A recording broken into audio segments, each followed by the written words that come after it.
So let's look at the difference between Evo's engine and RX-7 FD's engine.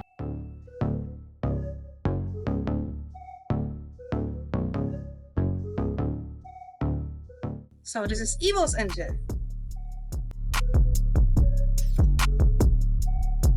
What's up, guys? We're back here at Pacific Raceway. We have John. Hello. From The Drive Theory. So John, ever since I got my RX-7 FD, so many people have asked me how did I import my car. But I actually got my car from a dealership. You, however, you imported this car. Yeah. And the Evo back there.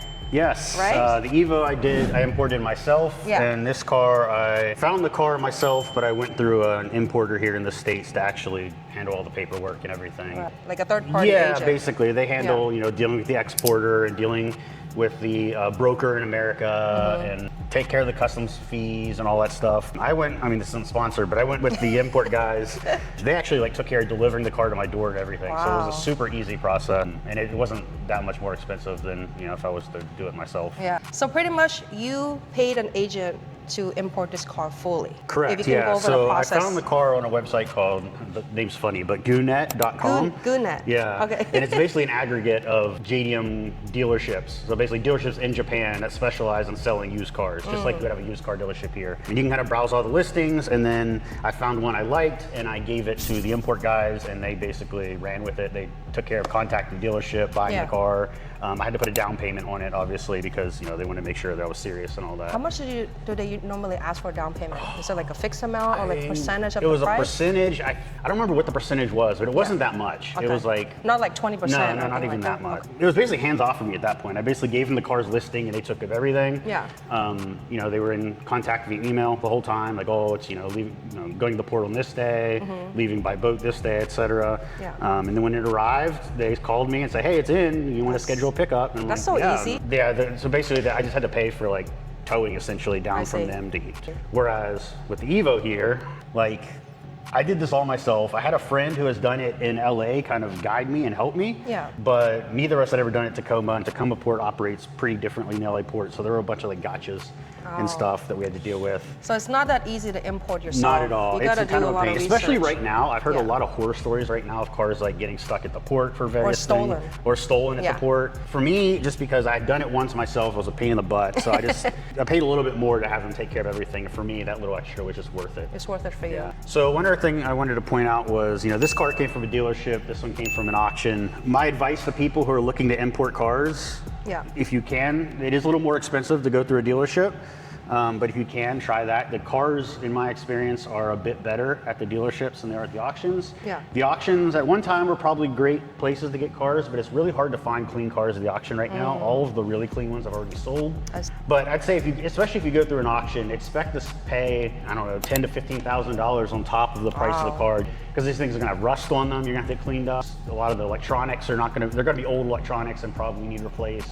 This one, though, showed up and it was basically fine. Was it what you expected? Yeah, it was exactly what I expected. And there's no surprises. The dealership was able to do a walk around and show me underneath the car and everything. Whereas I had a guy in Japan check out this car at the auction, but you can only do so much when it's sitting on the ground. You only have a few minutes to kind of go over it. So this one I was able to get it detailed. I was able to see the car running, how it ran, video, everything. So it was really nice. So John, you mentioned that this car was what you expected, but why are you tearing it all apart? Well, it ran and drive out of the box. It ran great when I got it. One thing I forgot to mention too is these cars are designed to run on Japanese 100 octane, which is about the equivalent of a 95 octane here in America. You can't get that octane in America. So if you are going to import a JDM car, first thing you should do is get it tuned for American gas. Cars like the Evo 5 and 6, the Ford is not this way. You can actually tune the factory ECU, so it's a little easier. That's really, if you want to make your car last, you really got to do that. The reason I'm tearing into this car in particular is because basically the FD has a notorious problem with the oil metering pump and the oil squirting lines that basically inject oil into the fuel system, so that it's a complicated system. It's annoying. But basically, the oil metering pump is the thing that usually goes out on these. However, my oil metering pump is great. But the problem is that the old plastic oil lines, just from the heat of the motor, it cracked. Right?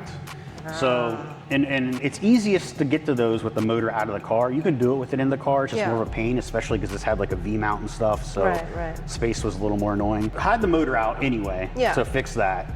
And I'm like, I'm one of those people who has a bad habit of OCD.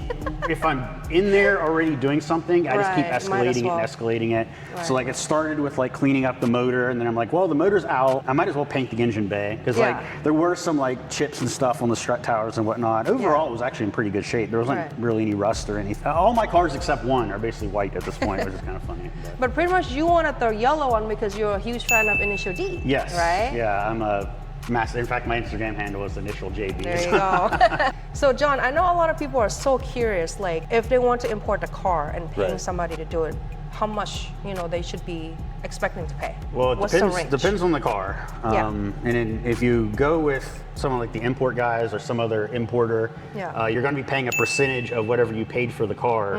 So maybe it's like between what, 10%, 15%? I'd say, range? yeah, between 10 around and there. 15. So how much did you pay for this car out the door delivered to your house? So the car with import fees and everything Mm-hmm. was 41.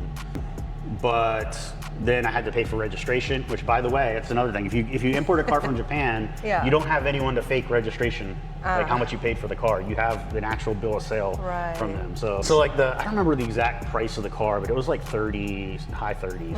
I see. so. Which is not too Not bad, but I terrible, mean, over the yeah. years it increased Yeah, tremendously. I mean, there's I think JDM cars in general are kind of going down right now. I haven't Yeah. really been paying super close to the market since I don't have more space for any more cars. But Yeah, I think I paid 40 grand for my car, but it was from a dealership. So I think that, right, especially for FDs, the left-hand drives It's are, more, a are little bit going more. for more too, Yeah. so keep that in mind as well. The Evo, on the other hand, I actually got that one way back, like I think in 2021, I think is when I bought it.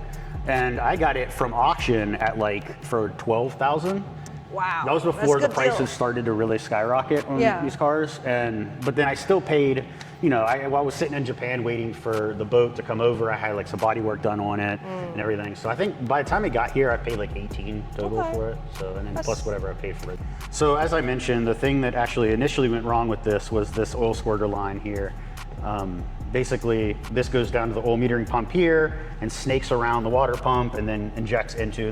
There's these little nozzles that go here, and there's supposed to be a banjo fitting that goes on this, Yeah. but it broke off. And it was basically squirting oil all over my engine bay. That's hot why you oil, which tear was not everything good. apart. Yeah, So okay. I tore everything apart to get to this. You have to take like the upper intake manifold off. Yeah. Like it sits on top of here and goes like this. There's a bunch of stuff to take off the top. And as I was tearing it apart, I'm like, I don't like the condition of a lot of these like metal pieces and whatnot. I'm very OCD when it comes Yeah. with like how things look in the engine Right, bay. right. So I basically started replacing or Cerakoting everything I could. And So this it's part kind is of new, escalated from right? there. This is actually Cerakoted. Oh, I see. This one's new. This whole housing is new. Water pump's new.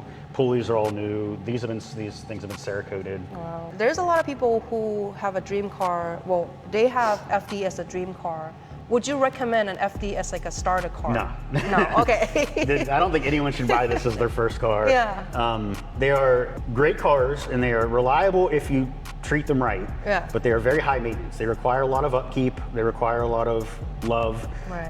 And luckily Mazda's restarted production on a lot of the OEM parts. Yeah. So there is a lot of stuff you can still get, but there's also a lot of stuff that isn't necessarily easy to find. Yeah. And if you're like me and get like a 99 or above, Yeah. which was never sold, well, I guess in America we only got the 95. So anything past 95, a lot of that stuff is different than the ones we got in the US. So like, Yeah. for instance, right now I'm really struggling to find a new AC compressor for this car. It's not the same as the one we got here. I see. So I would suggest if you are want to get one of these, make sure you have the time and place to be able to do your own work, because you're going to need to get your hands dirty with these. There's not a lot of shops that know how to work on these, let alone ones that specialize. So you need space, you need tools, you need patience. Yep. Right. And the willingness to learn, for Yeah. sure. I mean, at the end of the day, if you have those things, there's nothing stopping you from learning to work on these. It's not rocket science, right? Yeah. Like anyone, at the end of the day, it's just turning bolts for the most part. So as long as you know how it works and Right. what the basics of it, you can learn the rest of this stuff. You know what I mean? So John, can you tell the audience what is drive theory? Really, we specialize in the Evo 4, 5, and 6 platforms. We mostly do part sales, though we do a bit of service. Yeah. Wanting to get into more service here soon, but right now we just more consulting and part sales. The 4, 5, and 6 builds. We focus on more of a JDM tuning philosophy. So rather than like shooting for the moon on horsepower, we tend to preach like a balance. and yeah, try to get people out on track with these cars and have fun with them. So John, thank you so much for your time and teaching us more about importing cars from Japan. But if you can tell the audience how they can find you. Yeah, so my personal Instagram is initial JB, as I mentioned earlier in the video. Yeah.